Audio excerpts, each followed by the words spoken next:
I miss Terry. Shout out, Shotz. Okay. Bye.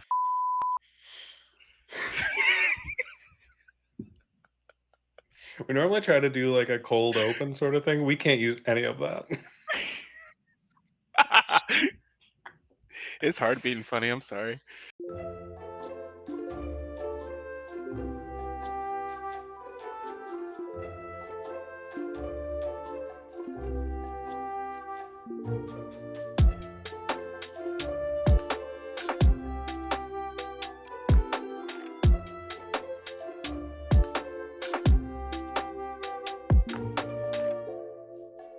Welcome back, everyone, to another episode of Double Kick Bonus Level. My name is Patrick Sawyer. With me today is a very special guest host. It's not our normal Terry Thompson guy, so I have to do another intro for him. This man has over 3,900 hours in Final Fantasy 14, which I calculated comes out to 162 and a half days, which means that if he started on January 1st of this year at midnight, he would have stopped playing June 16th. Give it up, everyone, for Zachary Shotz. Hello. You can never say I'm not committed. That's true. Man does not fear commitment in the slightest.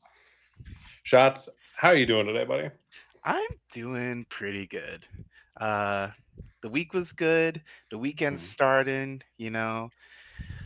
We get to talk about a pretty good movie today. We get to talk about a pretty good movie. So, Shotz, um, the last time Terry and I recorded an episode, we were last talking about The Last of Us Part 1, and then we went straight into Last of Us Season 2. Yes. So, straight up, this was kind of the hit of dopamine that I needed because, oh my God, it it gets so depressing in the Last of Us universe. It does. It's very dark. As someone who played the games, I needed therapy after that. A little bit. I get A that. little bit. I get that. Good Now, story though. okay, okay. For those of you who are joining us today, this is going to be a little departure from what we normally do. Shots. You've been a guest on the Double Kick podcast with Terry, where you guys were talking about all the video games that you were playing, Claire Obscura, Expedition 33. Hmm. Today, we are going to be talking about the new movie that just came out by DC, Superman 2025. Now, normally, this podcast, we try to talk about movies and TV shows that get created as a result of a video game. So I kind of coined this phrase like IP farming, where studios for either big budget TV shows or movies, they like to look for quick and easy like intellectual properties that they could take and be like, oh, we can form this into a nice little story ourselves.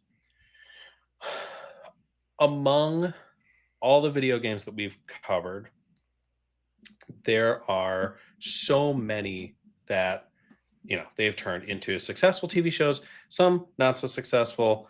But I think, other than video games, another huge IP farm is comic books.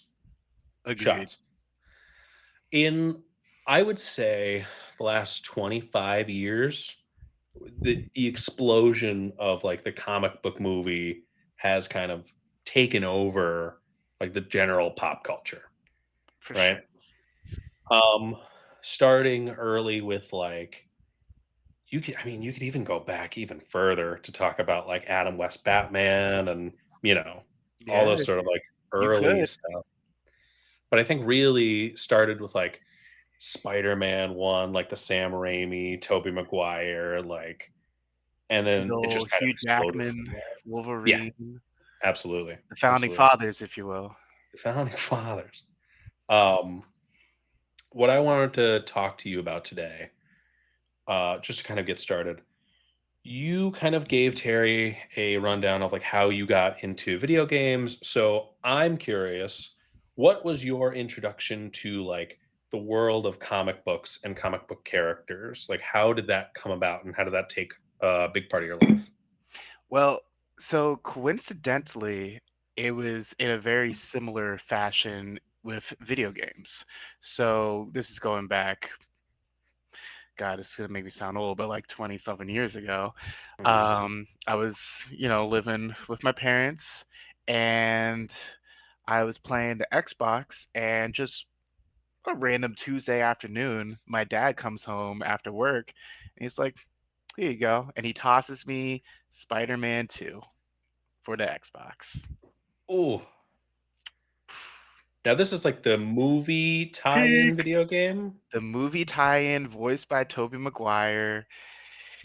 Oh, All that's it right. basically following the same beats plus, like, DLC, if you wanna say it, with, like, random Mhm. bosses, Felicia Hardy was in it, Black Cat, blah, blah, blah, the famous announcer who would troll you for playing the game, Right, right. amazing. Um, yeah, so, like, I think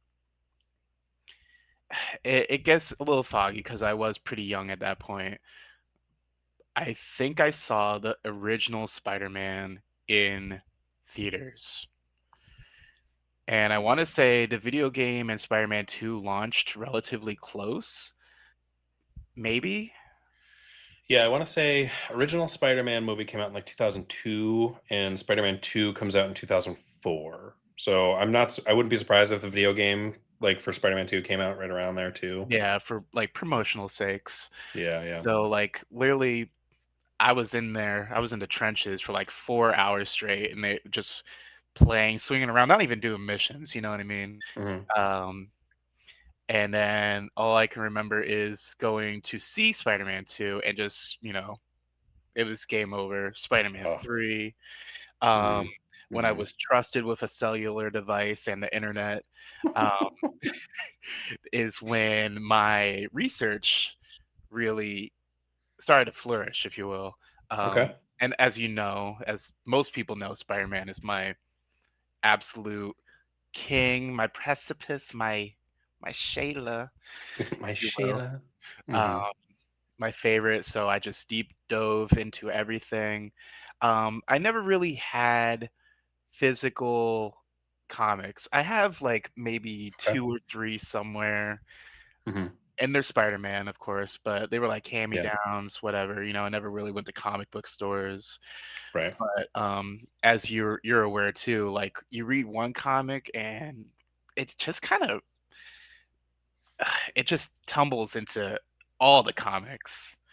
It's Mhm. Mhm. it's like, "Oh, what's this character? He's kinda cool. Oh, this character is dope. Where's she from?" And then all of a sudden you're Right. reading 27 volumes of X-Men. Right. Right, right. Yeah. So, um, yeah, that's pretty much it. Okay. Yeah. No, I totally get that. I have a similar experience. We so growing up, my mom had a job where she worked at a bar after she had her like car accident, and she had this one regular customer who like he knew her, he knew my stepdad, and he knew that they had 5 kids running around under like of all ages. Sure. And he worked at like a printing press like around Scranton. Okay. So he would come in with these like trash bags full of like comics, and he would just straight up give them to her, and then she'd bring them home to us. Now, the only problem was like they were never in any sort of like order. So Mhm. like we just had random comics for the longest time. Like there Random were so many stories. of them. Yeah, yeah. I mean, I think we had one that was like the first edition of like Spider Girl. But like I don't know if it was like truly her like introduction to like the Marvel universe or not. Like Jessica Drew. Um, I couldn't even tell you, to be totally honest, because we never opened it because my mom was like, "Keep that one sealed," Oh, and that one I don't even know where it's at, to be honest with you. right, that's really cool, though. Yeah, yeah. But so I kind of grew up, just kind of like if you ever found like two editions like that kind of like linked together, you were like, oh my god, this is a story. Let's see how it goes. Um, so there was a time, especially like early preteens, where I would then like harass my dad and be like, "Hey, take me to the comic book store." So we went to the one downtown, and he would let me pick out like a handful of comics. We only did that like a couple times though, because like I don't know if you remember, but like the comic book store that was in downtown Scranton was like hard to get to. It was Yeah. like on a random corner of like a street, and my dad didn't like going there because the traffic was always crazy. Yeah. So we went like a couple times. I got a couple comics, but that was kind of it.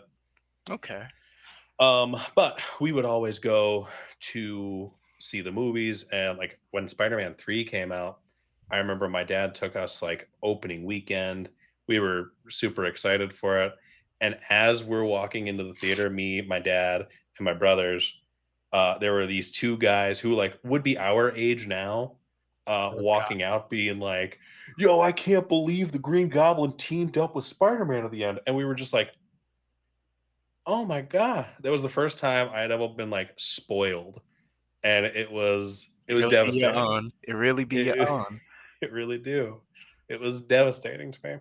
But, I've always had a fascination with, like, comic book characters and superheroes in general, um, and so I think when I was a kid, especially, the character of, like, Superman to me was always kind of like, oh, it's this guy who can do anything, so, like, he's really not that interesting. Mhm. So I was always more of, like, a Batman, like, kid. Um, and I mean, even into, like, my early, like, 20s, I was that way. When COVID hit, Kim and I started, like, going back and rewatching, like we watched all the old Batman movies, and then we were like, "Let's give the Superman movies a shot." And dude, I don't know if it was Christopher Reeve or what it was, but like we watched that, and then we watched Smallville, which was like Mhm. produced by like the WB, which is now like the CW, and like that followed Clark Kent as like a teenager. So you really got this sense of like continuity, and you're like kind of seeing like all the different like variations of Superman, and it was really cool. And I was like, oh, this is actually a really interesting character that like I haven't been taking full advantage of enjoying. I think it's one of those things too, like you said, he what can't he do, right? Right. So Hmm. people just will almost assume like, well, he's got to be boring, right? Right. How much Right. depth can there be to a man that could do everything and Yeah. anything? Yeah. But then you For realize he's sure. more complex than that Hmm. Hmm. to a degree, of course. I I think what makes Superman interesting is like it's kind of similar to like Spider-Man, how he's portrayed in a lot of comics, where like Superman's strength is in how much he doesn't like do what he could. And what I mean by that is like His Superman's constraints. constantly pulling his punches. Yeah. Mhm. Like if Superman wanted to, he could rip the world apart. Sure. And you kind of see that in a lot of like media nowadays with like The Boys, like Homelander from The Boys, or like Omni Man from Invincible. You kind of see these like evil Supermen come up, and like you could just kind of see like the raw power that like that type of character possesses. Mhm. But what makes Superman interesting is that he doesn't do those things. Like he Mhm. doesn't just give in to like his strength, and like he tries to limit himself. I was And gonna say, he, like, yeah, actively fights against it. yeah, yeah. And I think especially comparing him to like Batman, for me, like I think Kim was the one who had originally said it to me, but like Batman, like Bruce Wayne always wants to be Batman. Like he would much rather be Batman all of the time, where like Superman always wants to be Clark Kent. Mhm.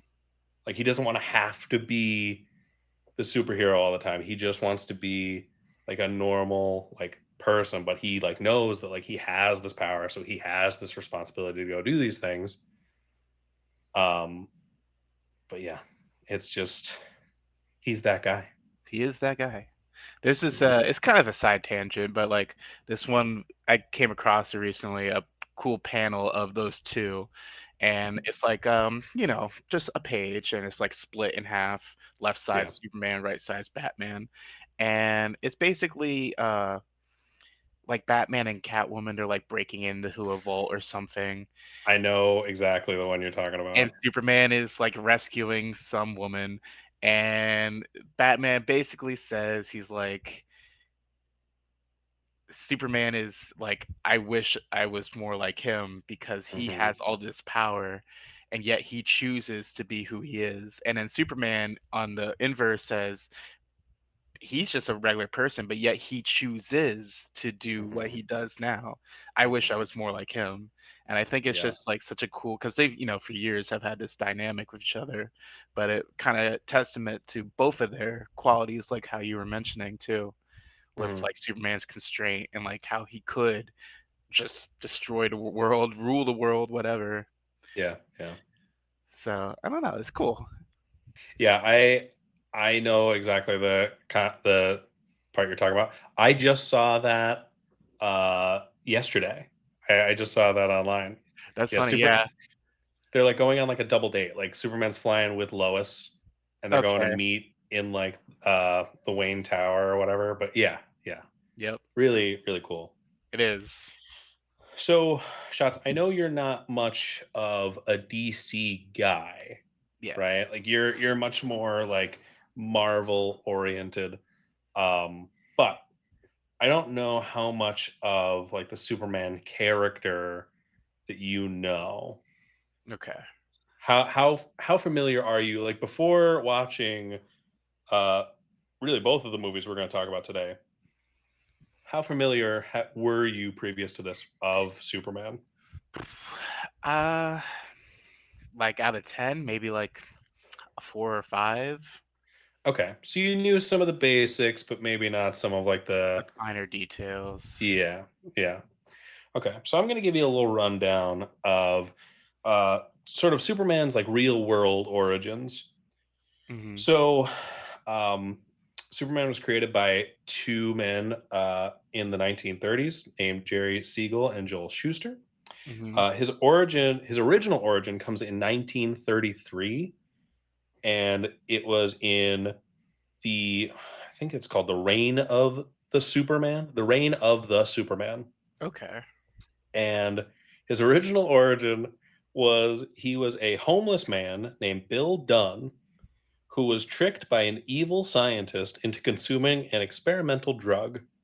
The drug gives Dunn the powers of mind reading, mind control, and clairvoyance. He uses these powers maliciously for profit and amusement, but when the drug wears off, he leaves him powerless and homeless again. Womp womp. So back in the 30s, there was, the comics were kind of coming into fruition. You'll often hear this talked about as like some of the early origins of there were a lot of like monster comics and like ghost comics, a lot of horror comics and things like that. Yeah. The Superman, as he comes to be known, doesn't come up until 1938 in Action Comics #1, where Schuster and Siegel have like revised their version of Superman to be like a hero because heroes kind of played better and like they sold more comics when there was a hero fighting a villain. Um, and it's that famous comic with him holding the car above his head where he's Hmm. got the red cape, he's got the S on his chest, and like that's Superman, Right. 1938. In the 40s, there was a radio show that was produced called The Adventures of Superman. And this was like Superman was becoming the most popular character in all of comics. Like his comics constantly were selling out and they sold quickly. Um, so this radio show, they put over like 2,000 episodes out. It ended in like the early 50s, but basically, uh, it would be like 15 minutes and it would just tell like these like quick snapshot adventures of Superman. And this is kind of where some more of like Superman's powers come into play because as of the introduction of Superman, I think super strength was like really his only power. In flight And so or you no. So you really? start seeing like he's faster than a speeding bullet. He's strong like a locomotive. He can leap tall buildings in a single bound. So like even in those comics, Right. like Superman couldn't fly. He could just jump really high. I do remember that saying, yeah. Mhm, mhm.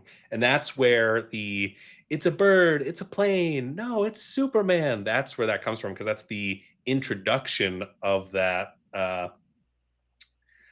radio show. Okay. And it, you know, Superman just kind of takes off.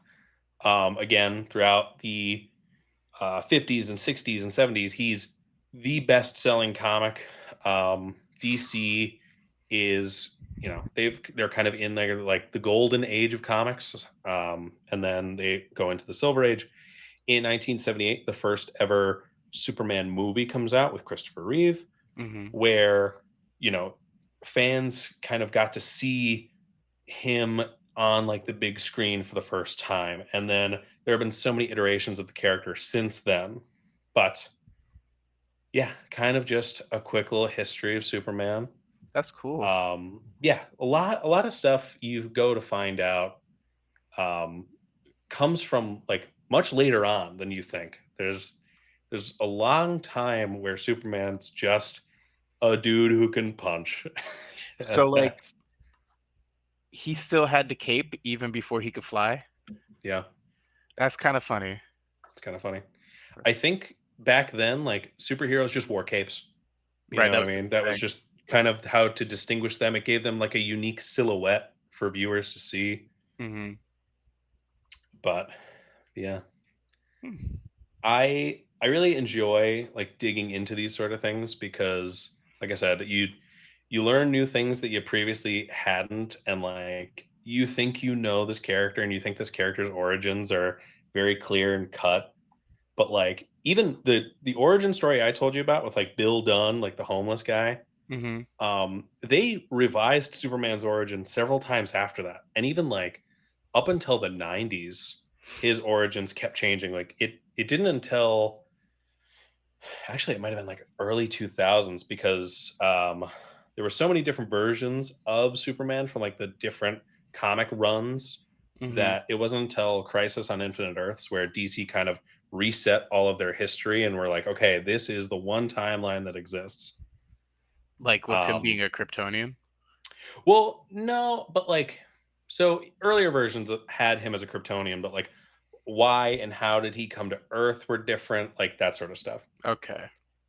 But now, you commonly know that like Krypton's dying. Mhm. Superman as a baby gets sent to Earth to go. He crashes down in Smallville, Kansas, where he's adopted by Ma and Pa Ken. Ma and Pa. Ma and Pa. But yeah, I I love it, man. I love little doses of history that I could find. Yeah. What was his, like, was he just a regular human that was really strong in that initial release after the Yeah, homeless guy? yeah. Well, oh, in like Action Comics, Or I'm was not he always an sure, to alien? be honest. He honestly he might have been human because after the original like version of him as like the homeless guy, like there were a couple other versions where like he was a man from the future who like the world was dying and he goes back in time and then he becomes like a hero in the present. Or there's another version where like his father sends him back in time to go be a hero in the present. It's all sort of weird. It's goofy. It's all goofy. It's all goofy. But yeah, we're gonna take a break. We're gonna be back and we're gonna play some games. Then we're gonna talk about Superman 2025. Yeah.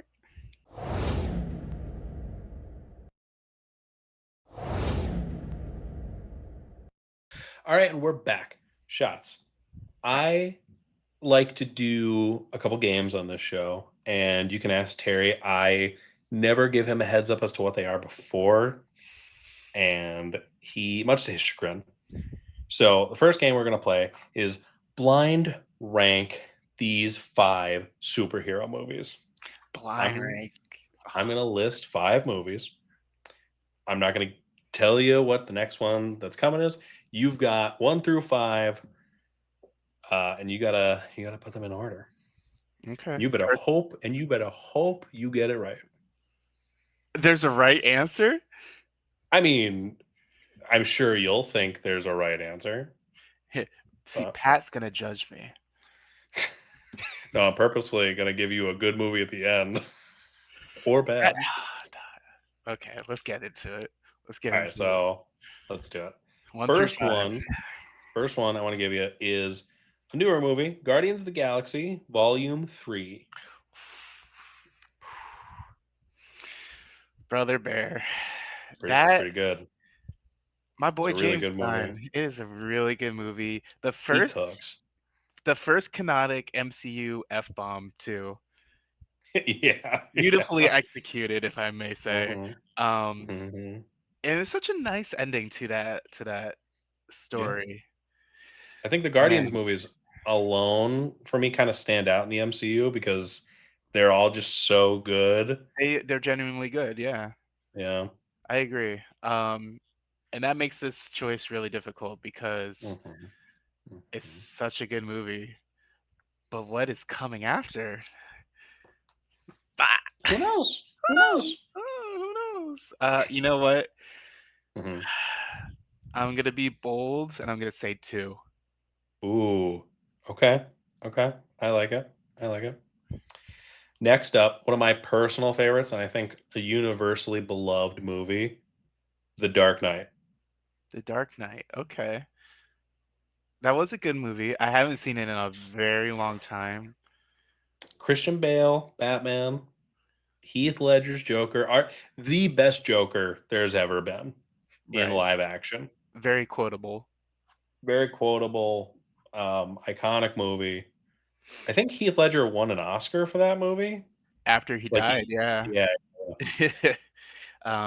Yeah, no, that is a great choice as well, and this is making me very depressed very quickly. Um, I'm not a huge Batman fan, and if this is just like a Sure. personal listing, it's very good, but I probably put it at 4 for me. Oh, wow, that's kinda low. That's kinda It's not low. last. It's not last, I'll give It's you that. not last. I'll give you that. Alright, so you got spots 1, 3, and 5 left. Shots, talk to me. I'm trying to think. Give me Ant-Man, The the first first one. Ant-Man? The first one. Oh, okay. So Scott Lang, he Mhm, is mhm. down on his luck father who's separated from his wife, who is Working at Dairy Queen. working at Dairy Queen. He is so out of his luck that he ends up using his underappreciated brain. He's pretty smart, I would say, and people Scott don't give Lang's him pretty credit smart. for that. Yeah. Most Yeah. people, I would say, like, say, "Oh, Hank Pym, Hank Pym." Scott Yeah. Lang's pretty not as smart, but he's up there. Scott Lang's Um, crafty. Scott Crafty. Lang yeah, yeah. Yeah, if you put him in a room with somebody and he all he has is a pipe, he'll somehow come out alive, you Sure. know? Um, Yeah. yeah, and he displays his skills to such a degree that he breaks into Hank Pym's house, and he's so Mhm. impressed that he ends up giving him an Ant-Man suit. Right. I think Um, that movie is also, like, one of the most, Different. um, visually different movies, yeah, and I really Mhm. like the motif of, like, the small stuff turning big Yeah, or, like, when they shrink down, like, and it's it really cool. I love whenever movies do that just because you get to see the world from this other perspective. and I'd say it's one of the few Marvel movies too that, like, if you think about it from a mathematical, scientific standpoint, it still kinda Mhm. hurts to comprehend it, Right, like, right. how it yeah. It's a great movie.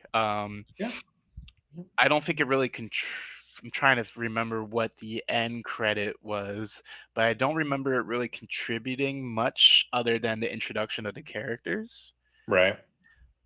I'd say for that reason, I put it at 5. Okay. I was gonna say, if you put Ant-Man 1 above The Dark Knight, I'd be upset with you. Fair. I'd be legitimately upset with you. It's a good movie, though. Alright. Spider-Man 3.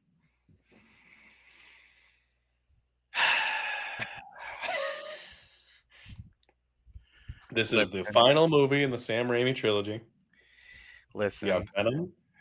You got Tobey Maguire doing that weird dance. This is terrible for our listeners, but Yeah. Shotz doing the dance. We hit that thing and we did We it hit the great. thing. We did. Um, all right. So again, as I said in the beginning of this episode, I love Spider-Man. Sure. Um, I do think that at times, like just the Spider-Man IP itself can sometimes maybe blind me. But if I do take a step back and look at it constructively, like I can see the flaws. I Sure. don't think it was a terrible movie. I don't think I No. know No. when it first came out, a lot of people were, dissing it, but Yeah. I think it just suffered from too many people at once. If Yeah. they Yeah.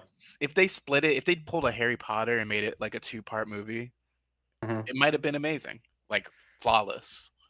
Right. But there was just a lot of because you start out with Sandman, and Mhm. then you get this Hobgoblin, Hobgoblin, Mr. Steal Your Girl Venom, out of right? out of nowhere, and and Mr. Steal then Your Girl, James Franco. James Franco, the man, the myth. That was a wink for the listeners if you couldn't tell. Um, then he gets the suit, loses the suit. He happens to Mhm. be in a church, becomes Venom, and then all of a Mhm. sudden, his best friend Harry, who he killed his father, he didn't really kill his father, and he blew his face off Did blow his face off. a day earlier, comes to save him, And then it becomes a tag team match. and it becomes a tag team. Beautiful, great tag team. And for Mhm, some mhm. reason, Venom and Sandman are teaming up with each other? Why not? Question mark? Question Yeah, right, right. mark? Especially because like, Sandman is portrayed as, like, a tragic character because like, he didn't really want to kill Peter's uncle. Again, like kind of similar to Scott Lang, he's down on his luck. He's separated from his Yeah, wife. He has a yeah. dying daughter. Mhm. But yeah, he's like, I hate Spider-Man. I want to end him. Right. Okay. And that's Um, enough to team up with the psychopath of Venom as Eddie Brock. yeah. Yeah. Maybe he was just scared. But Maybe, maybe. and then Harry dies at the end. Great. End of franchise.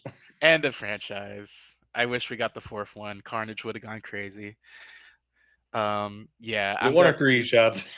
it's three. It's obviously not Is one, Patrick. Come on. Perfect, perfect. I'm That's what I just was hoping sad. you would say. I'm just That's what I was sad. hoping you would say. So, you have left your number 1 spot open, Yep. and much like Terry, I now need you, Shots, to explain why your number 1 movie in this blind rank is Howard the Duck.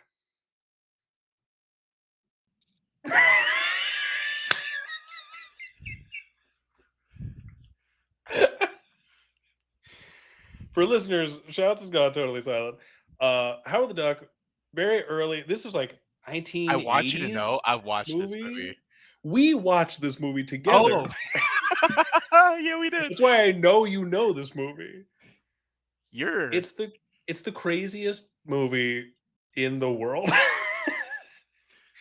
so you know how like PG-13 movies get one swear word? Yes. Yes, I do. May I? Mm.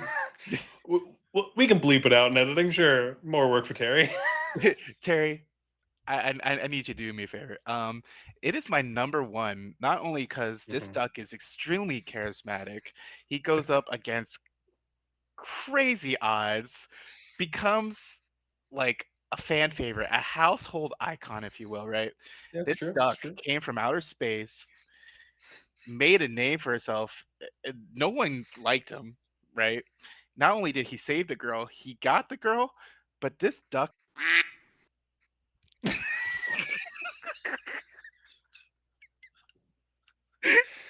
I well, as soon as you asked, I was like, I know exactly what he's gonna say. no other Marvel movie has been bold enough to do that. So that is why That is true. That Howard is the true. Duck is my number one pick, and I'll stand on that. I love that. I love that for you. Thank you. Yeah, Howard the Duck. I remember we went to Walmart the one day. This was back when I lived in my own apartment before Kim and I had moved in together. And we found Howard the Duck on DVD in their like discount DVD bin. So we picked it up. It was like Yeah, $3. And let me tell you, that was a hilarious night. That was an incredible movie. It stars Howard the Duck, obviously. right. It also has Marty McFly's mom Yeah, from Back to she's the the Future. girlfriend, That's the right? love interest. Yeah. Yeah. And there's stuff I can't describe on this podcast that happens. You see a naked female duck with like human female anatomy, Yeah. You also at see least the top half. Marty McFly's mom in a nude, I think, right? She's definitely in a compromising position. Yeah. I don't know if they do full nudity for her. I could be wrong. I could be Well, misremembering that. chest up. Okay. Yeah, I don't I remember remember. legitimately, but I just remember the duck, and I was Of like, course you do, you weirdo. Bruh, what do you mean? I've never." That was sometimes your brain when it sees things for the first time goes, "What is that?"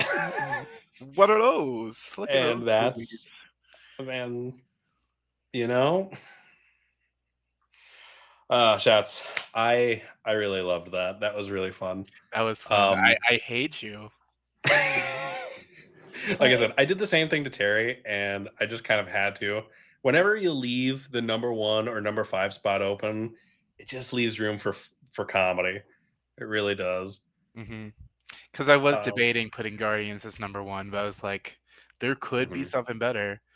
If you had put something else at number one and you left your number five spot open, I was going to do like Into the Spider Verse. So there was no winning.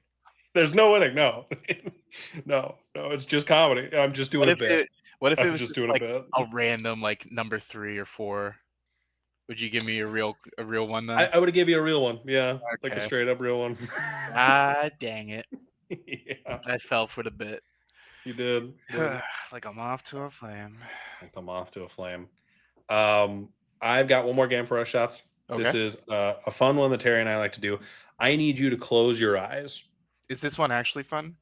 So what I'm gonna do is, for the audience at home, I'm gonna hold up a number from 1 to 10. This game is called Wavelength, and you have to guess the number that I'm putting out there. Mhm. But you get 5 questions, and you have to ask me like subjective questions, like if this number was a Spider-Man movie, which Spider-Man movie would this be? And then you have to guess based on my answers what my number is.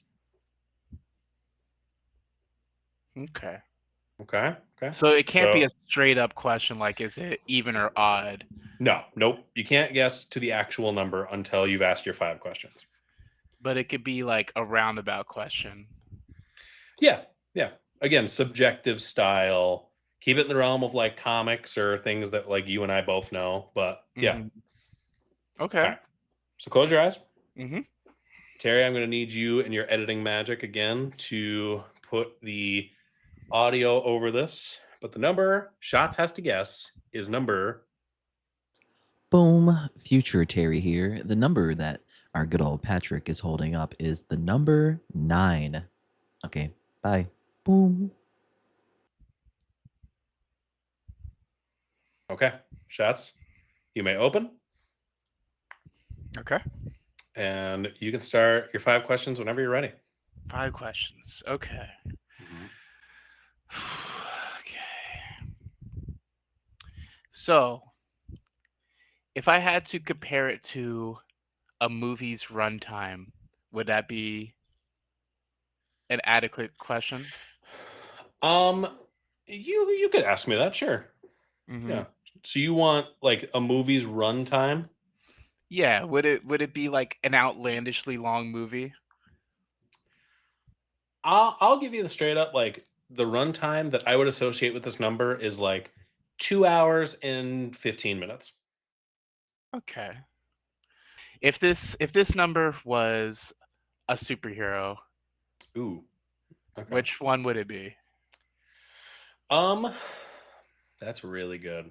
That's a really good question. I would say if this number was a superhero, it would be Captain America. Okay. Okay. Okay. Okay. So He's that's starting to two. get it. He's starting Yeah. to get it. Yeah, yeah, yeah. Let him cook. Let him Let cook him now. cook. I'll let him cook. Okay. If this number was a weapon in Halo, which one would it be? Oh, um, this would be the gravity hammer. Hmm. Mm, Mm. mm. Okay. What are you thinking? Where's I'm your mind thinking. at right now? So I know from our past debates, if you will, that Hmm. you're Hmm. Team Cap. No, I was always Team Iron Man for like Civil War. Dang it! I thought I had him. That you're gonna trick me into getting that on camera? I don't think so. Yeah, yeah. I I tried. don't think I so. tried. But I do know Captain America is one of your more favored Marvel characters. I enjoy Captain America. I will Not your give you that. I most, but enjoy Captain America. yeah, like Hmm. you'll sit down and watch him. For Um, sure. I know from past experience that you can get down with a gravity hammer. That's right. That's right. So I'm thinking based on those two answers, and honestly, I don't Mhm. even remember what my first answer or question was because You it really asked didn't. you asked if it was a movie runtime, and I told you 2 hours and 10 minutes. Right. Yeah, you said 15 minutes actually. Now that I think about it. Um, Okay. okay. Somewhere around there. Yeah. Right. Based on those answers, I'm thinking it's at least middle to high. Okay. Okay. So I'm not thinking a low number. You got two more questions. Two more. Use them wisely. Right. Um, if you compared this number to a drink, what would you think it most resembles? Shots with the hard hitting questions. Um, Give me a vanilla Coke. A vanilla Coke. Vanilla Okay. Coke. That's like, yeah. Yeah, I guess I could see that. I could get down with vanilla Mm, Coke. For my last question, would you, if you were at a party, right, mhm. and everybody that you know is talking to someone, Okay. but you make eye contact with this number, right? Do you want to I go? love the way your mind works. I don't know if I like that. Okay. Are you Okay. gonna want to go over there and have a conversation, or are you just gonna mind your business? If I saw this number at a party, if I saw this number at a party, I would want to go over and talk to this number, but this number's talking to other people. Hmm. Okay. Mm, So I'm not gonna lie, this was my initial thought before I even started guessing. But based sure. on that, I'm gonna say the number that you are thinking is 8. Is that your final answer? Yeah. Shots, I'm so sorry. The number was 9. Number was 9. Yes, you were so I mean, Ah. again, I think your questions they're very different. And again, this is your first time playing this game, so I'm very impressed. But like I they were so different that it took me a second to like think of how to answer them in the context of this game. Like the movie runtime one was a really good question. Mhm. It was really good. In my mind, a 2-hour movie's perfect. Right. If it goes a little over, that's fine, depending on the movie. Um, I would say vanilla Coke was like my go-to for a long time, but obviously cherry Dr. Pepper's the best drink there ever is. Mhm. You know what threw me Um, off is Captain America, honestly, because I didn't think he was that high on your list. well, I yeah, I it was hard because like I didn't want to say anything DC because you're not as familiar with DC. Sure. Because honestly, I would have said like the Flash. I know Um, Flash. I know I Flash. I know, but like I really enjoy the Flash from like the show. Yeah. Um, but so I was like, okay, and then I thought about the Marvel side, and I was like, well, Spider Man's number one, So what would be like a degree below Spider-Man? And I was like, I really like, I liked Captain America. I liked all the movies, so Mhm. it kind of just made the most sense. Okay. And, Very there's good. a little bit of psychological warfare too with my first question. So, I asked you for a movie runtime, right? And Hmm. psychologically, you wanna compare it to the number you're thinking. So, like, 2 hours and 15 minutes adds up to 8. Oh. Oh, like how's it add Mathematically, up to 8? 2 plus 1 plus 5. Oh. Wow. Yeah, I would not have thought that. Yeah. Interesting. My brain Okay. is my brain is weird, but Sure, sure. it was close. I like it. I like that a lot, That was dude. I like fun. that a lot. Yeah, yeah. I don't think Terry or I have ever gotten like right on the number. Terry might have done it once, but we've played this game a couple times. But Mhm. normally we're like, you're always like right there. You're always like Right, right in the ballpark. And that's why I try to ask like where you're at like halfway through because I was like, I want to know how he's thinking this is going. right, and if I had to When you answer you said mid correctly to upper, right, right. When you said mid to upper, I was like, oh, I don't know. I was like, these last two questions, I really gotta like push them a little higher. But no, that was mhm. good. That was very good. All right, ladies and gentlemen, we're gonna take one more break, and then we'll come back and we'll talk about Superman 2025 and another movie that I haven't mentioned to you yet. Stay How you tuned. doing?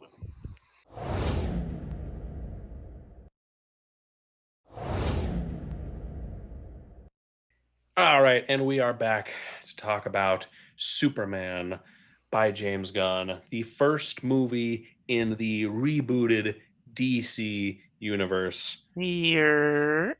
Oh man, I I mean, shots. We saw this movie opening day last Friday, Mhm. at the time of this recording, and what a breath of fresh air It this was movie just is. so it just had me cheesing. Yeah, yeah. This movie was very like just the kind of like upbeat thing that I think superhero movies should be.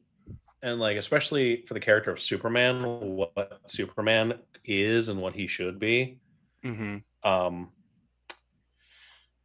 let's get into it. So first of all, the casting in this movie, like David Cornsweet, I really enjoy when bigger franchises like this bring in like unknown actors. Oh, yeah. Uh, I really don't want to see like a Brad Pitt as Superman. You know what I mean? I don't want anything like that. That's like So a lot of the early MCU, like Thor, like Chris yeah, Hemsworth. Didn't really know him. right, right. I I think you get just people genuinely like trying their hardest to fulfill like the character when you Mhm. get these situations. And David Cornsweet, from the intro of the movie, you see him. Superman gets beat up. First of all, you skip all of his origin. Thank You God. thank God. We've seen it. We know. We get We it. know, we know. And we get Crypto. We get Crypto the Wonder Dog. That dog, he's got that dog in him. He's got the dog with him.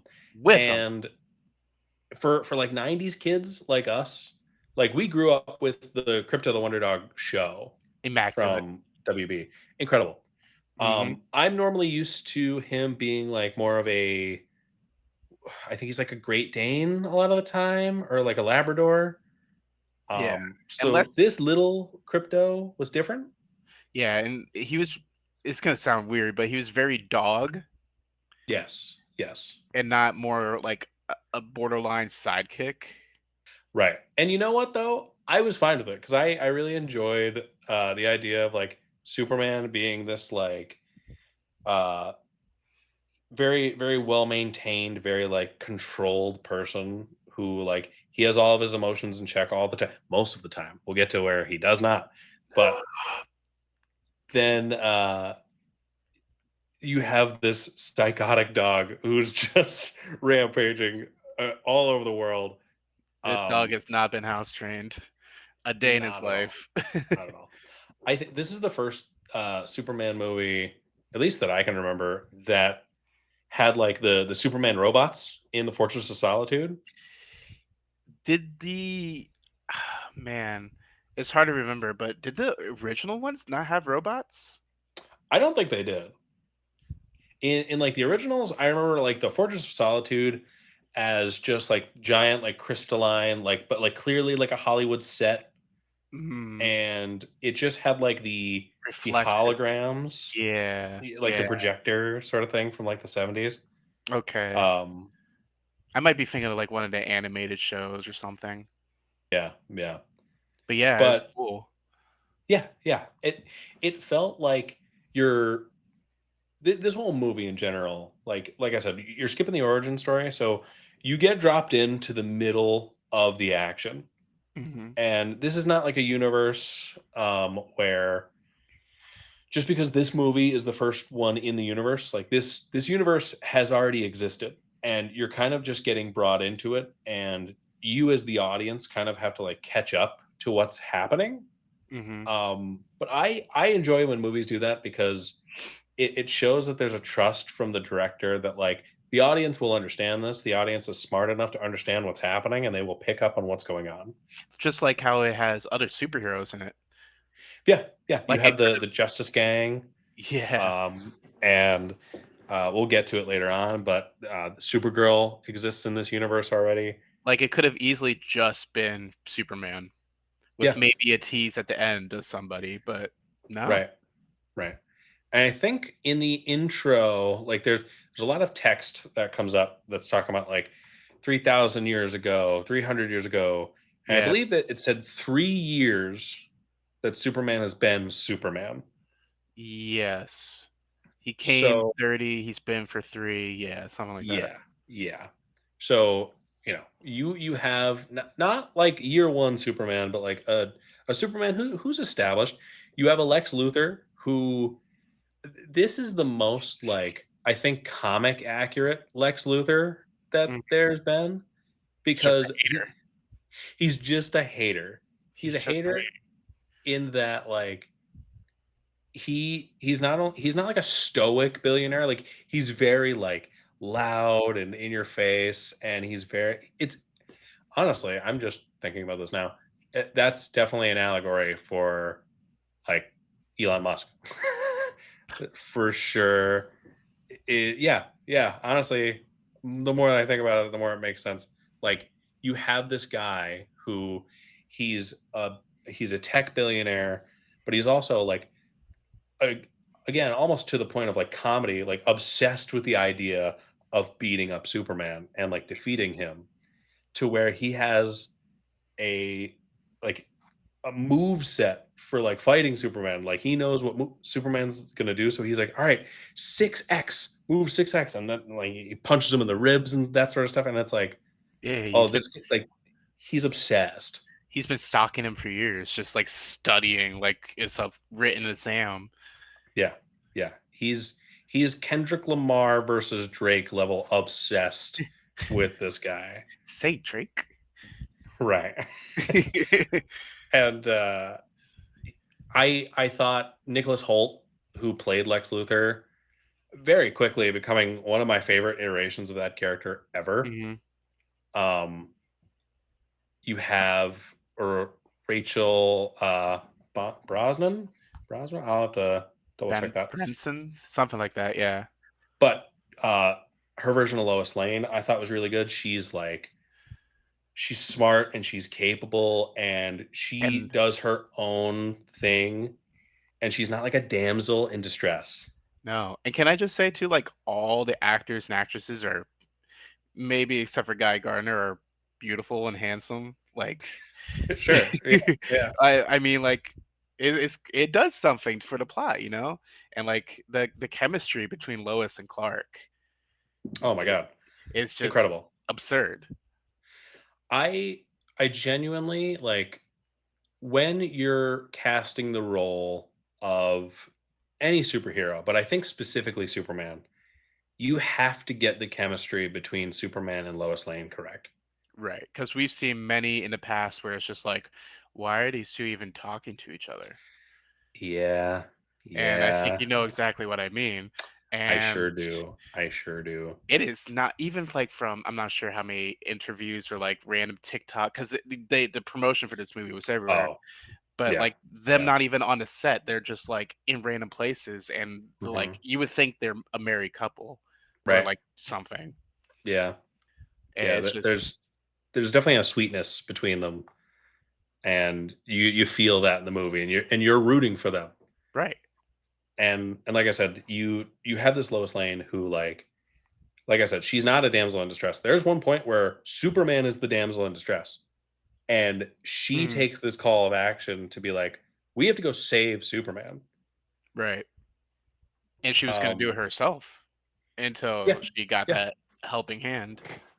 Which, by the way, let's talk about the Justice Gang for a second because, I mean, obviously, Guy Garner, like Nathan Fillion as Guy Garner, was incredible. Yeah. I wish we got a little more Hawk Girl because she was cool too, She was cool. Like, at and it was first the I was first. go No, ahead. you got Oh, mm? all Okay. you.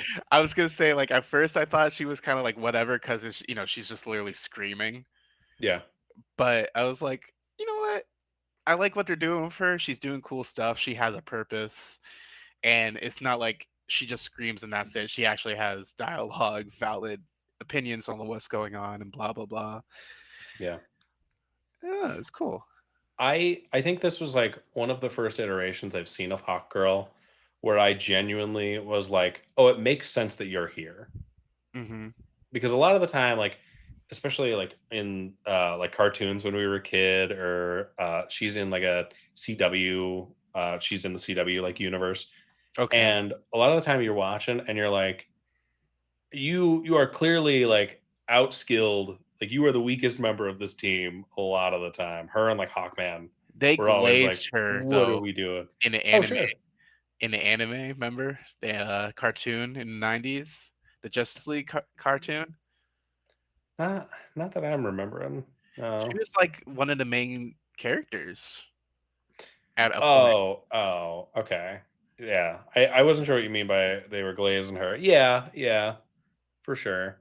And, you probably tell me too, but I know the movie established that, like, what was it? Like, 3 centuries or millennia or whatever, like, the, powered people showed up, Meta humans, yeah. metahumans. Is Hawk Girl not from a different planet? I it'll depend on like the comic iteration a lot of the time. It seems like in this universe she's a metahuman. So is that not? Because I mean, they say Superman's a metahuman, but he's from Krypton. They say he's the Yeah, strongest metahuman, I think is what he right. said. All right. I think as far as I know, I think they're saying this version of Hawkgirl is a human person who just has powers. Like, from Earth. Yeah, yeah. Okay. Interesting. Um, yeah. But like Mr. Terrific. Mr. Terrific, my boy So, okay, did you know that that's the same actor as from X-Men. from X-Men First Class? He's Yeah, oh my god, why can I not think of Darwin? He's yeah. Darwin from X-Men First Class. I mean, when I remember watching X-Men First Class and seeing this guy, and like I thought he acted really well in it, but like I was disappointed because they killed him off super early. Did you know too, apparently they told him he was gonna come back in a future movie, and then I I had never heard did. that in between us seeing Superman and now. Yeah. But yeah, and like he of all the people who like their performances kind of like really shown, he stole the show. Oh, yeah. Like that scene where he's like taking Lois to go like get Superman out of the pocket dimension that Lex Luthor traps him in. Mhm. Like honestly incredible. I'm almost at a loss for words. Like it reminded me a lot of like the X-Men scenes with like Quicksilver Yes. when he's like running through the thing. Like there was just this, you got to see it from like Lois's point of view where like all these like bad guys were just like coming at Mr. Terrific and he's just throwing all his gadgets around and It was beating these guys so up. cool. Yeah. And like so again, Mr. Terrific has appeared in CW universe. He was on Arrow for a couple seasons. Hmm. And no disrespect to the actor, because I actually really like the actor that played him in the CW, but the character was whack. Like, it was dumb, and you never really understood like what he was doing there. Um, It's funny because I but kind of even felt that way in the beginning of this movie because he shows up in like the chair, and and you're he's in like, the chair and what does he "What are really we doing?" do? Right, Like, I right. think the only thing he contributed was he scanned the monster or something. Yeah, yeah. The scene with like the kaiju. Yeah. I think though, James Gunn, like I when he announced that he was going to be the one writing and directing Superman, Mhm. I was a little hesitant because I was like, James Gunn likes the like random, like he likes the misfit characters. You Right. know what I mean? He likes the Guardians of the Galaxy. The Suicide Squad movie he did. Um, that's much more up his alley. And so when he was tapped to do the Superman movie, I was like, I don't know how well he's going to do writing like a main character like Superman, Mhm. but he filled out like the supporting cast really well, and he filled it with all those weird little guys that he likes to focus on, and Yeah. Mr. Terrific was just one of those guys, and it was awesome. Timothy. Yeah, yeah. But um throughout the movie, this movie, first of all, no, we'll save that for later because I want to compare it to the other movie. But I really like the actual like plot of this movie. I thought was pretty good. You had Lex Luthor is doing everything he can to stop Superman, and he literally teams up with a nation to distract Superman long enough that he can like send in his what we find out to be a Superman clone to Right. defeat Superman. It this movie was like very comic book Superman, Mhm. and it felt very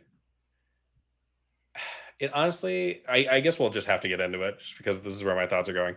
This movie was very much a like, hey, we tried the Man of Steel thing. That didn't work. So we're gonna go this totally other direction now and just lean into kind of the wackiness that Superman can and kind of is a lot of the time. And I feel like with if there's any superhero movie to be made, I feel like Superman benefits the best from that Correct. Yeah. Yeah. I think because he's so overpowered and everything. yeah. You because of yeah, like you said, because of who Superman is as a character, you kind of have to put him in a world where like the stakes are kind of like hired, but because it's kind of in a more like loosey goosey type of like universe. Like, I immediately think of the one scene right after, the allegations get put on him and he flies into his apartment and Lois is Hmm. there, and then in the background is just a giant laser beam, like, Hmm. jellyfish Hmm. thing, Yep. and Lois is just like, "Shouldn't you were you helping with that?" And he's Nah, like, the other guy's got it. oh, no, no, that's Yeah. just one of those things, it's It's whatever." a Tuesday. Yeah. It's Right. right. I think that Yeah. really capitulates, like, this is like this is what he does, this is the Right. stakes. It's goofy and he's not always worried about it. Right. Right. I totally agree. I so okay. For the audience at home, Shots and I have kind of been keeping the other half of this from you.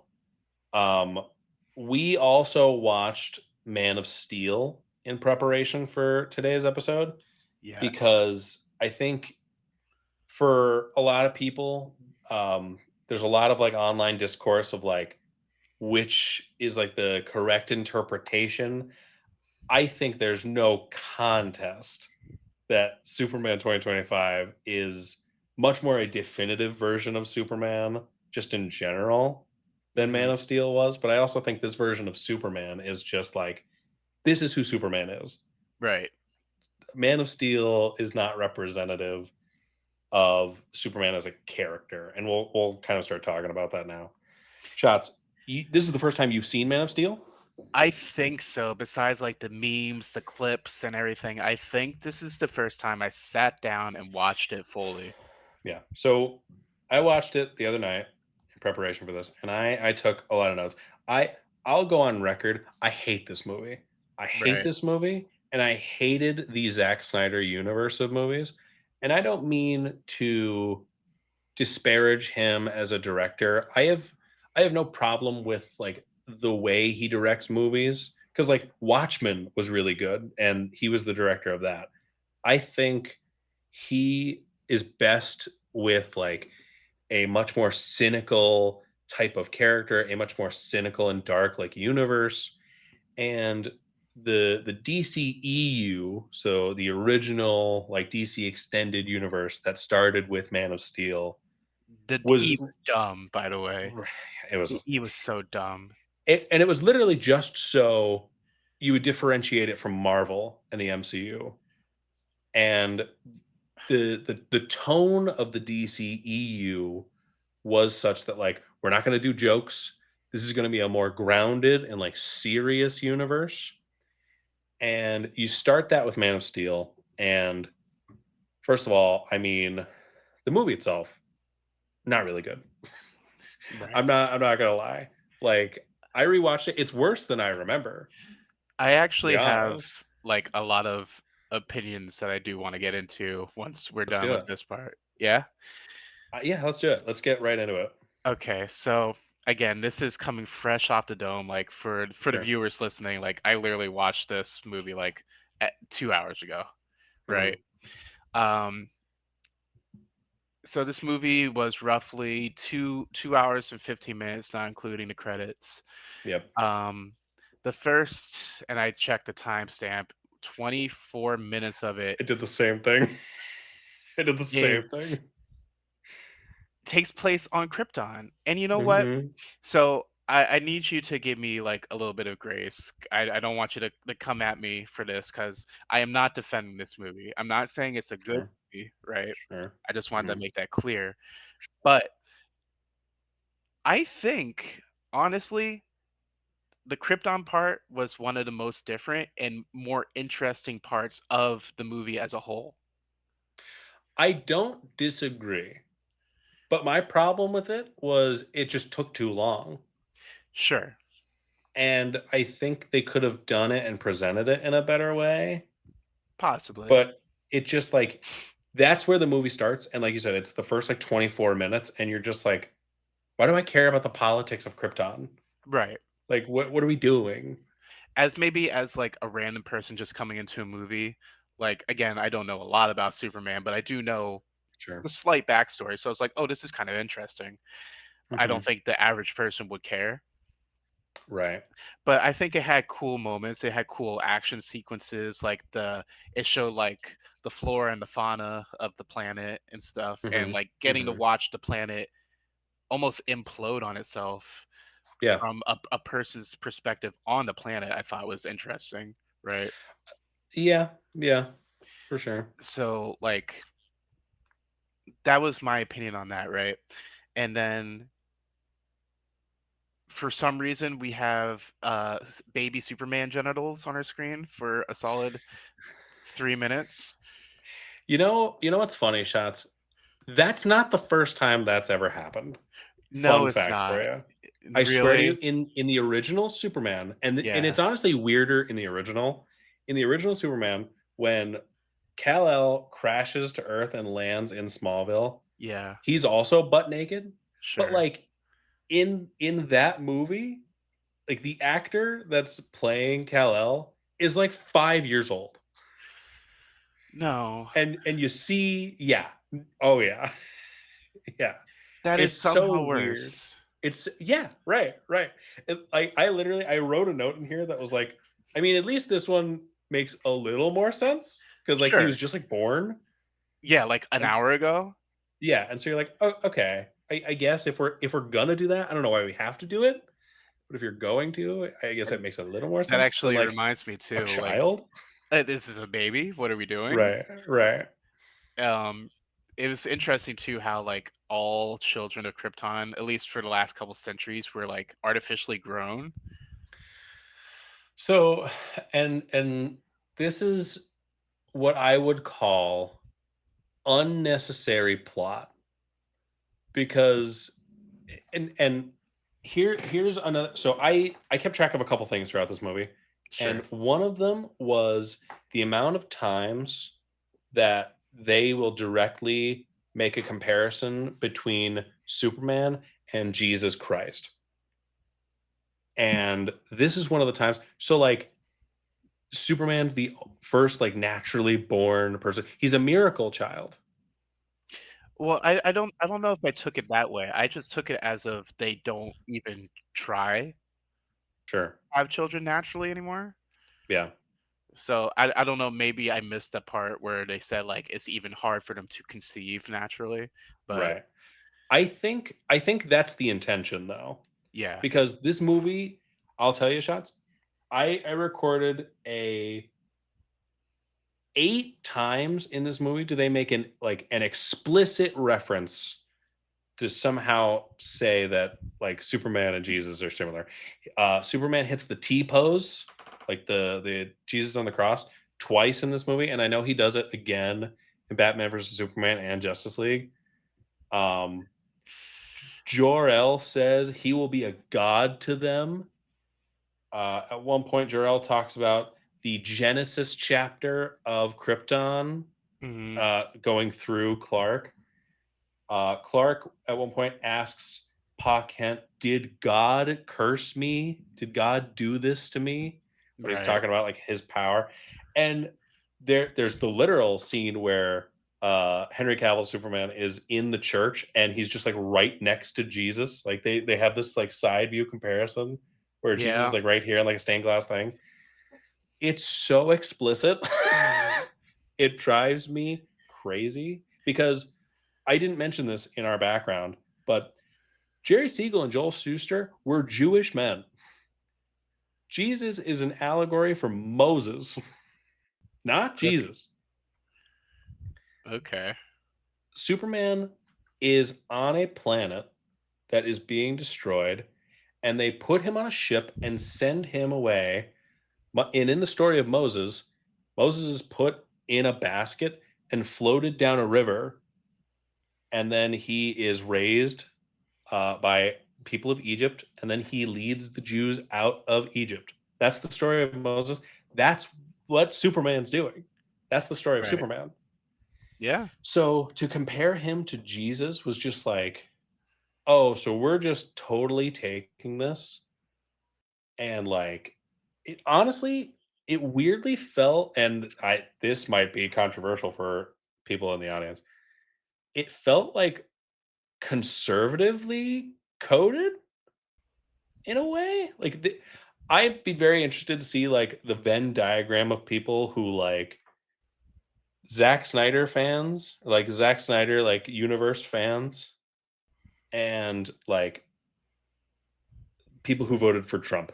Because I think it would be pretty pretty close to a circle, if you know what I'm saying. Right. But, get back on track for that one. Sorry, I had to rant on that because No, I the understand. Jesus allegories drove me crazy in this movie. Um, but I before my next point I wanted to get to, Mhm. while we're still on the subject of Krypton itself, and again, this just is a testament to my lack of knowledge, but the thing with the codex, I didn't really fully comprehend, and I also Yeah, didn't understand why it was in the shape of a skull. Like, was that a yeah. person on Krypton at one point, like a god? I don't know. I don't know. I think they try to talk about it later in I want to say like the Snyder cut version of Justice League, Yeah, or because that it might comes have from the been dark like side, right? yeah, yeah. So that might be like something related to like a mother box or something like that. Okay, I don't know. yeah. So that Um, that was weird for me. I didn't really I think the thing that drives me craziest about Man of Steel is just the straight up character assassinations that get well, committed. okay, so that's the next point I wanted to get to. Perfect.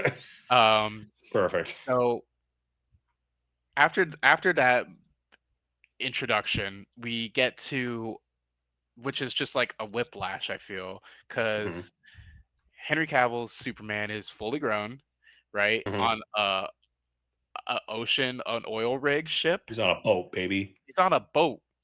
Look at Right. me. And then, something happens. The other ship or the rig itself goes up in flames, and then Yeah. he saves them and disappears into the water. And then Mhm. which is, that's Superman. I will Sure. say that's a very Superman move. That was And fine. Yeah. I think at this point too, it's established that he's not Superman yet. So Right. he's just not a person, but he's just trying to do something good. Um, He's like a nomadic guy who goes from like town to town and he just kind of saves people And then you whenever get he can.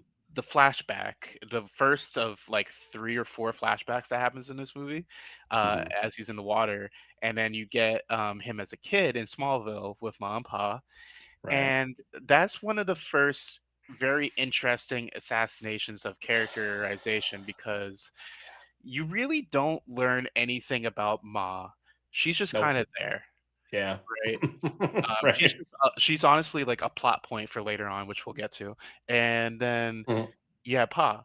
And here you have a young Henry Cavill, a young Superman going Mhm. through puberty and his powers like manifesting, right? And he's Yeah. like, I thought this was interesting. It was a very, because I don't know if I've ever seen it displayed as painful, Mhm. his powers coming into uh themselves. Oh, yeah, yeah. And he ends up getting in trouble at school because he's like seeing the teacher and the students is like skeletons and heartbeat, and he's hearing Right. things that don't make sense because he's hearing things from a different school, if you will. Mhm. Mhm. And he confides into his grandpa, right? And he's like, why are these things happening to me? Right. And then he actually tells him it's because he's not human. Right. And it's very contradicting because in the same scene he tells him you have these powers and you should use them for good, but then also says you Don't ever should tell not anybody about don't this. tell not only don't ever tell anybody, but maybe you should not save everybody. Yeah, yeah. There's the infamous later on, there's the scene where Clark is, like, on the bus. He's, like, 10 years old at this point, and the Yeah, bus, like, crashes off of a bridge into a river, and he saves them all and he pulls the bus out of the water, saving all the kids, saving everyone's lives, and then Pa Kent is mad at him. for saving them because it Yeah, would have exposed his identity that we care about for some reason. right. Clark says to Pa Kent, "Should I have just let those kids drown?" Pa Kent goes, "Maybe." Maybe. Which, like, let's do a little compare and contrast throughout the shots. So, like, you have Kevin Costner doing Pa Kent here, and he's just kind of the worst guy. Uh, and then you compare that. I don't know the actor's name. I should have looked it up. But Superman 2025. Oh, I mwah, mean, night he and day. he has the after Superman finds out like the truth about his Kryptonian parents in the new Superman movie, um, he's out on the porch and he's kind of like dejected and he's kind of just like, I don't know like who I am now Right. because my mission now is unclear. My parents want me to like rule over the human race, and Pa Kent comes out and he sits on the porch with him, and he's just like, hey man, regardless of who your parents are, I know who you are and And you're a hero, and I'm proud of you. not only that, but I believe what part of the conversation is, he's like, I thought I knew what that end of the message said, but it was actually completely wrong. Right, And then right. Pa says to him, he's like, the fact that the fact that you assumed that they wanted you to do good says more about your character than what they Yes, wanted you to yes. do. Oh, Pa Kent. This is The Pa Kent. goat, the goat. And like truly, I think a lot of the new Superman movie is just kind of like course correcting from Man of Steel because it's like Pa Kent would not tell Superman not to use his powers to save his life because a tornado is coming at him and he doesn't want other people to see him. That scene in Man of Steel to this day drives me out of my mind crazy. Okay, and that's another thing I want. So like I get where he's coming from, right? Sure, He sure. doesn't want his son to be exposed and become an experiment or this and Yeah, that, right? yeah. Because he's not afraid, I think, of him. He's afraid of what people will think. I think is Yes, the point yes. of all of that, right? Mhm, mhm. And he's like, now is not the right time Right. or But whatever. like, the tornado's right behind him. It's It's right there. coming in, and The he's dog just like, survived. The "Yeah. Oh, dog made it though. yeah, yeah, thank God we saved Sparky." We But never see him after that though. The dog is gone. no, no, no. I was gonna say, the The dog dog's disappears dead. after that. The whole reason Pocket dies out of the movie. And he got his But ankle crushed. That I was like, "Ooh." yeah, yeah. Shots, I know you don't know a ton, but, like, we were kinda talking about this the other day. Pa Kent's death in the comics and in a lot of different like versions of Superman, like I think of like Smallville did it, um, where Pa Kent dies typically of like a heart attack. Right, And the whole reason for that is it teaches Superman the lesson of like these mortals on Earth, like they are bound by Father Time. They're all going to die at some point. No right, matter what you do, no matter how strong you are, no matter how powerful you are, you cannot save everyone. right. That doesn't work when Superman could save Pa Literally have Kent. saved him. Literally has the power to save him.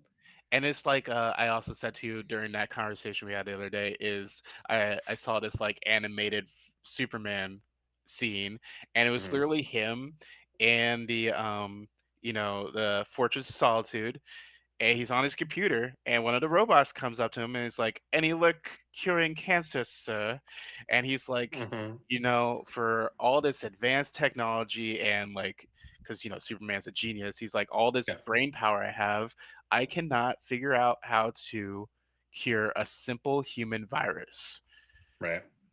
And Right. it's like the same exact message. It's like, he can't fix and fight everything. Yeah. But he sure could have saved his grandfather But from. he sure could have saved Pa Kent. He sure could have. Um, but so the other biggest character assassination in this movie is Superman himself, Right. and it's just from the direct like nonchalantness, we'll say, of the destruction that goes on. And And I know like the idea for Zack Snyder was to like, hey, this is what would happen if you actually dropped Superman in our real world.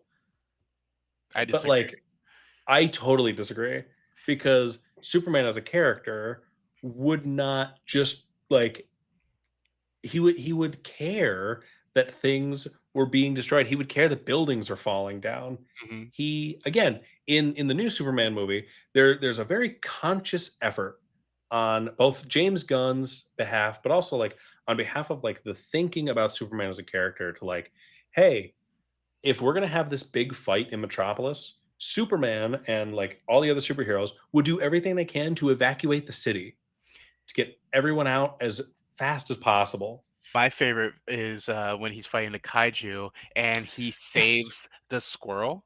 He saves a squirrel. He flies and saves a squirrel from getting stomped on Yeah, because Superman doesn't want any harm to come to to anyone anything. ever. He wants to save the kaiju. Like he gets Yeah, mad at the Justice Gang because they kill the kaiju, and Superman's like, I wanted to take him out of here so we could study him and we could learn about him or at least euthanize him more, like, humanely, he in a said. humane way. Right, right. Yeah, And again, like that's Superman to me. and And you then can experiment with other heroes who are more nonchalant and who will kill, and mhm, then you have like a dynamic. Superman in Man of Steel throws people through buildings where people are. and that this was, like, the next point too that I wanted to talk about because, like, literally, it's so contradicting because you have Superman here who I would say he wants to do good, right? He Yeah. wants to deep down save people, as Sure. shown in the first beginning of the movie. But then you also have him, white knighting that woman in the bar, and then the guy spills beer on him, and he Yes. impales his car with like three different logs.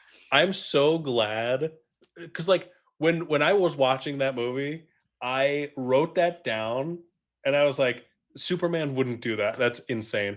And I was so afraid that you were gonna be like, no, that was cool.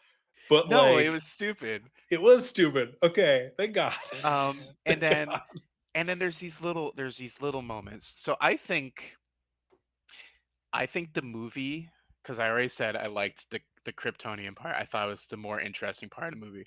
Mhm. I think the movie was decent at best up until Lois Lane visited Ma Kent. Mm, Um, mm.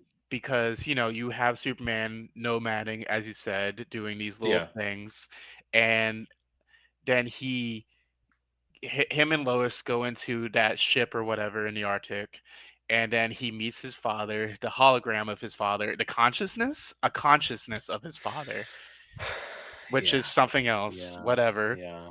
And Mhm. then he Mhm. gets the suit. And then you have this brief moment where you almost have Superman, right? You Yeah. almost have that happy, I could do it. I'm gonna save everybody moment. He goes outside. He basks in the sun for a second. He aura farms for a minute. Horror Superman, farms o- like he crazy. he aura farms at least 7 times in this movie. It's Henry so Cavill's funny. Superman is just aura farming. That's all he does. And then he literally thinks of like the words. He starts jumping. Yep. He starts to fly for the first time ever. Mhm. And he starts to laugh and smile, and like you could feel the joy and the happiness. Is like that moment of like, oh, I could do this. I I actually could really be like that scene. I actually really like that scene. I could be a hero. And it's funny because Yeah. literally his father is like, I want you to be a hero to these people. I want you Yeah. to save them, be the Right. hope that they need. And Sure. it's very Superman, right? Mhm. It's like Mhm. you are a symbol, you have this power, you could do good. Yeah. And like you could almost feel him embracing that. And then fast forward to what he surrenders himself, and he is that scene is kind of whatever. He Yeah. surrenders himself, Yeah. but then he breaks out of the handcuffs and he's like, you can't do anything to me, but I'm not going to do anything to you because we're chill, but you could have Right. stopped me if you wanted to. Yeah. And It's just more then aura farming. more aura farming, and Mhm. then the plot is completely thrown out the window, thrown out of the multiverse when Zod attacks Ma, and he just comes out of nowhere, tackles him through a silo or two or a barn or Yeah. something. He's like, Yeah. "Don't you attack my mother!" And then, like you were saying before, he's just tossing him through buildings. Zod throws an oil tanker at one point, and Yep. Superman could have easily just been like, stopped it with a pinky, but he No. hops over it. It hits the building behind him and explodes, and the building falls down. And he literally Yeah. just turns around, looks at it, and then gets sucker punched. Okay. Again, there are a lot of I'm so glad you and I watched this movie and came away with almost the same exact thoughts because that like the explosion that happens behind him and as he turns to fights out again is the most egregious like oh we have no idea who this character actually is type Mhm. of moment in this whole movie. And there's I another scene. also Go ahead. yeah, I also thought like if you're going to do this, then like you could at the very least have like brought them to like an old abandoned city or like Right. have them Having it fight in the evacuated. desert or something or like even like keep the fight in the corn maze for all I care. Right. Like if you're gonna keep it in Kansas, but like it's The just so ridiculous. And also, really quick, the product placement in this movie IHOP. Shout out IHOP. is so ridiculous. You have IHOP, you got Sears, I wrote it down. You got Budweiser, you got 7-Eleven, and you're just like, "What why do we I have to prominently display these stupid logos. I couldn't tell you the last time I went to a Sears. I was like, "What?" Bro, Sears hasn't. I mean, this it totally dated this movie because Sears closed. Like Sears is 2013. gone, right? And you're just like, why? Why do we have to do these things? I hope they got paid a lot of money Me to have too. that stuff in there. Not At enough one 'cause point, Sears closed. right, right. At one point, there's a U-Haul truck that gets thrown at Yes, Superman, 1969. and I'm I was just like, like, "What?" "Ugh, here we go, here we And go." the whole beginning of that fight, of them, like, transitioning, which is crazy, from the cornfield to the city proper, is them crashing through that 7-Eleven Yep, and absolutely and it obliterating explodes. a car. Yep. Those people are dead, right? Those people are they're not only dead, you can't identify them anymore. I'm saying. Those people are gone. They're gone. There's not a Right. single fingerprint. I And think there's a point where they're fighting through the air, and Mhm. Superman actively takes Zod's face and slams it into a glass building, like that's gonna do something, Right, right. and destroys like 7 different stories, and the building falls or something. I was Yeah. like, "Is there nobody in that building?" So again, I think because there's also so we'll jump to the last fight in the movie is in Metropolis proper, Right. and it's where Zod is starting like the world engine and he's Yes. trying to like terraform the earth to make it Krypton again. Dude, bro, And that okay, that scene where Superman finally destroys the gravity machine, yeah, yeah. I'm not gonna lie, it kinda went hard, and, like, you know me, like, I get emotional sometimes, right?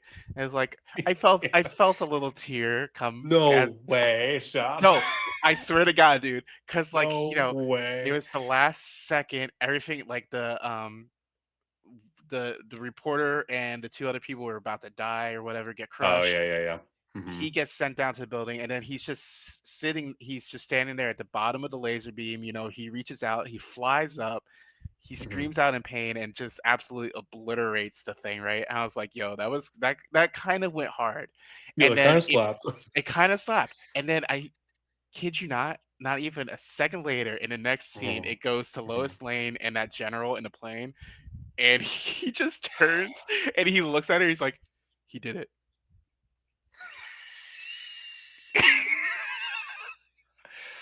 It took Yeah, me out so s hard. for sure, for sure.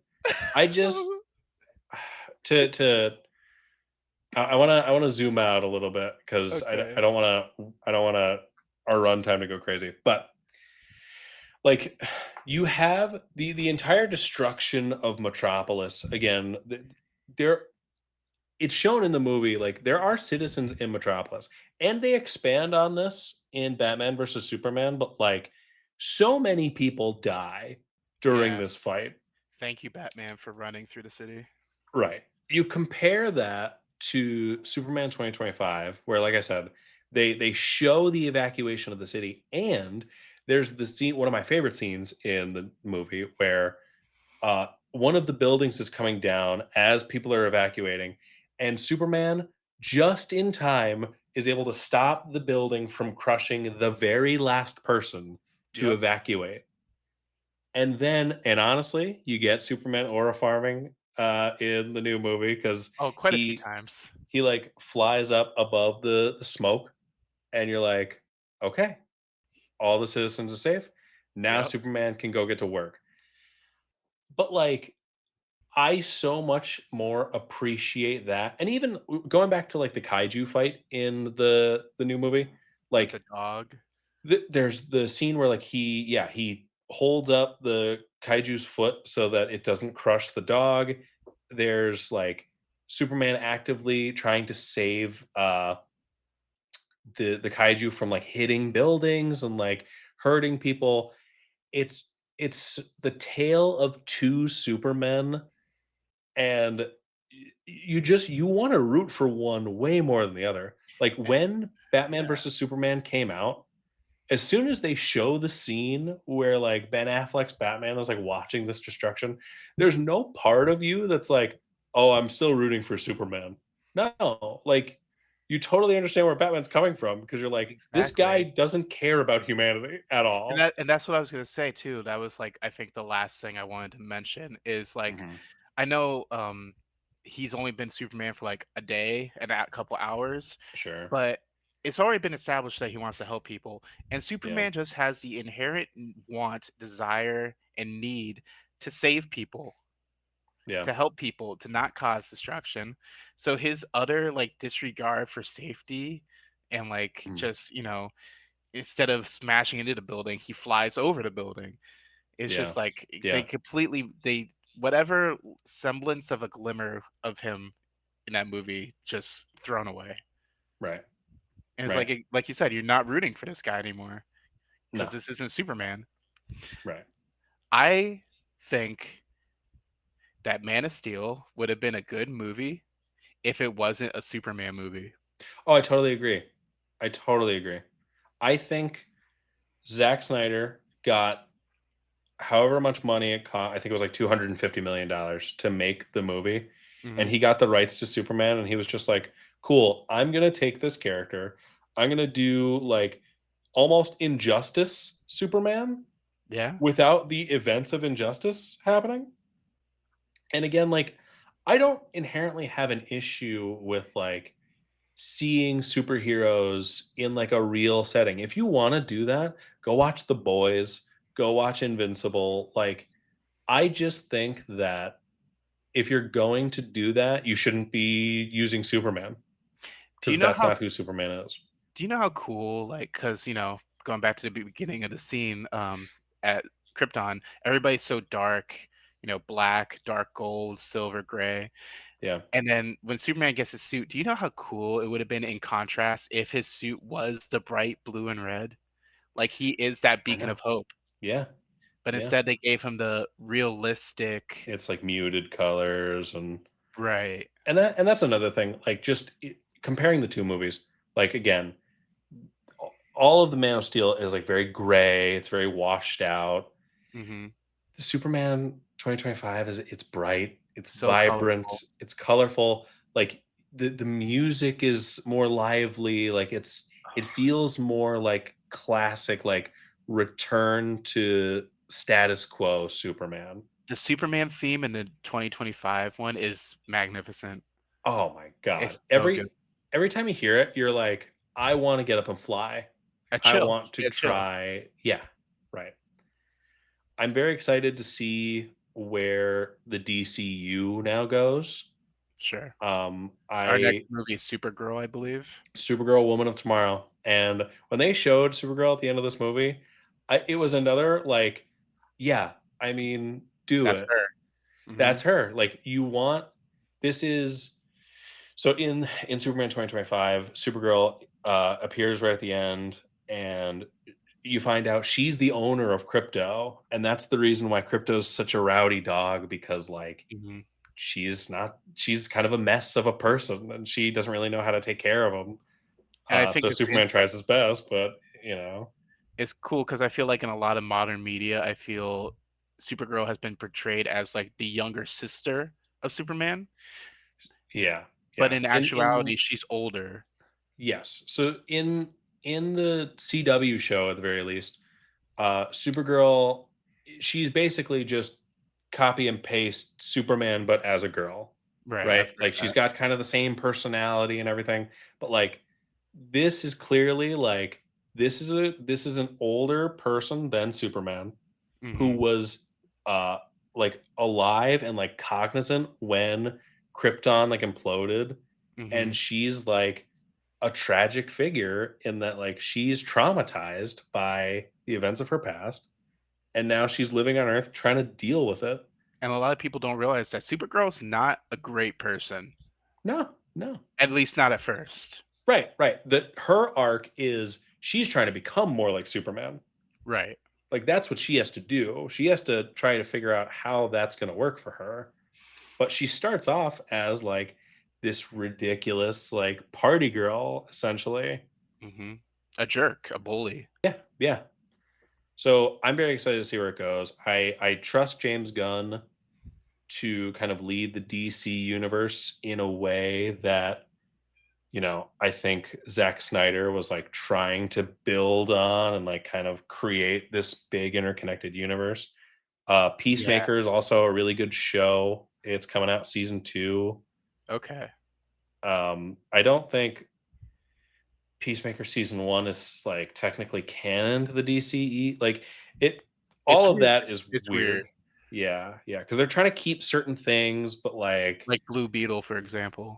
yeah, that one was weird because that one's like the movie's not canon, but he will basically remain the Blue actor. Beetle, yeah.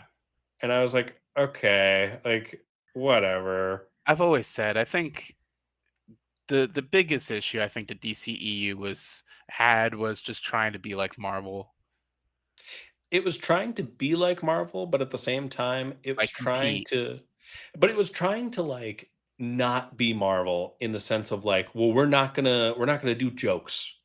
We're gonna tell serious stories. And like it just didn't work And they because rushed it. They rushed like the oh interconnectivity. sure. Sure. You had the third movie in like the Superman like trilogy was Justice League. Right. And you're just like, okay, like what else is going on? Like this is a Superman movie, it's not a Justice League movie. Like why Yeah, is this his third movie? right. Um, before we end, I just want to talk really quick the new movie. So, a big plot point throughout the movie is the conflict that's going on between the two fictional countries, and it's very easily identifiable as like the conflict between like Israel and Palestine. Mhm. A lot of people are upset because in the movie, Superman kind of takes the side of like the country that represents Palestine, and people are mad that like Superman is political. And I just want to point out before we end here that not only is it ridiculous to say because like the whole plot in the movie, like when Superman and Lois have that scene where like she's interviewing him. Mhm. She talks about like, "Oh, like you're representing the United States when you do this. Like you're choosing this country over another." And he's like, "I'm not choosing anything. I'm not representing anyone but myself. I'm trying to save people. Mhm. I'm trying to make pain and suffering stop." Right. And I find it disingenuous for anyone who comes out of this movie being like, whoa, now Superman's an anti-Semite. Like what are we doing? Yeah, I've seen a lot of that. This movie really exposed a lot of the dense-headed people that exist in this reality. For sure. For sure. I will also point out that in one of the original Superman films with Christopher Reeve, the last one actually, Superman 4 Quest for Peace. Shots, I don't know if you're familiar with this movie at all. Mm-mm. Um Mid 80s came out. This was the last time that Christopher Reeve like put on the suit and was Superman. That was after they replaced him for a movie, right? They didn't replace him. They took Lois Lane out of it and brought in a different love interest. Okay. But this movie, like, it took them a couple years to make. In the movie, one of the biggest plot points is Superman wants to end the nuclear arms race.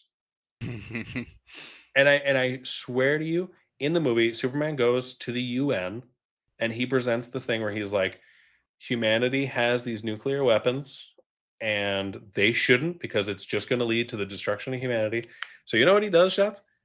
He's like, I'm going to take all the nukes. My man gets a big net and he puts all of the nukes in all the nukes in the world, all the Yeah. nuclear weapons in the world. He puts them in this net. He flies up and he throws them into the sun. And when I tell you, like that, this is where like these movies kind of became like schlock, but like it's the most incredible thing. And you've got to remember in the context of like the 80s, like yes, were there some people calling for like nuclear disarmament? Yeah, but like that's a political move. Hugely. like you can't separate like comics from politics. I think about like Captain America. I One of the first issues of Captain America, he's punching Adolf Hitler in the face. Mm-hmm.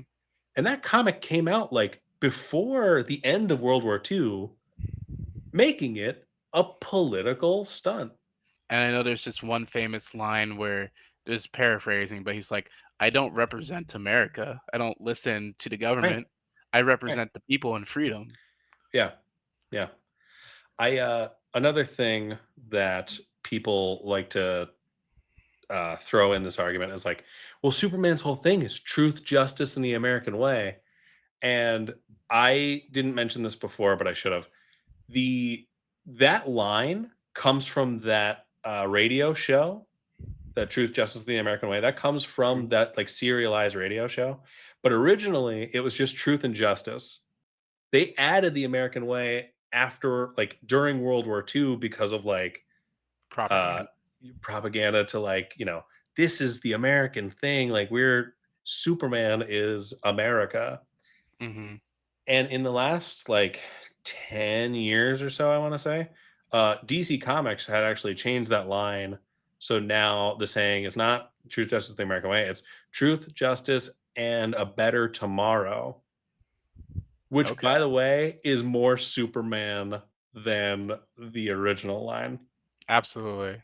I love it. I think it's a lot better. He is the man of tomorrow. He is the man of steel. He does not represent America. And you know, He represents hope. he represents hope. And that is all you can ask for That's the in one thing I did like from these Man of times. Steel. Well, that thing on your chest is an S in Mhm. American. Well, Right. for him, it means hope. I like Yeah. I like that. And I don't mind that at all. I think that the logo for the new movie doesn't really look like an S at all, so I'd be interested. I didn't pay attention to like the projection of Jor-El and Superman's mom, but I wonder if they had the logo on them as well, because the Superman robots did. Yes. So I'm wondering if that's also just the House of L logo for them too. Maybe. Maybe. I'm sure we'll find out. Because Sure, we'll Supergirl had find it out. on too. She did. She did. Shots. This has been real Patrick, fun. it has a blast. It's been a blast. I look forward to having you back. I have plenty of episode ideas for when Terry gets busy, Which that is we can quite get often. into, which is quite often. He's a busy guy. God, But, he doesn't love us anymore. what are you going to do? So silent.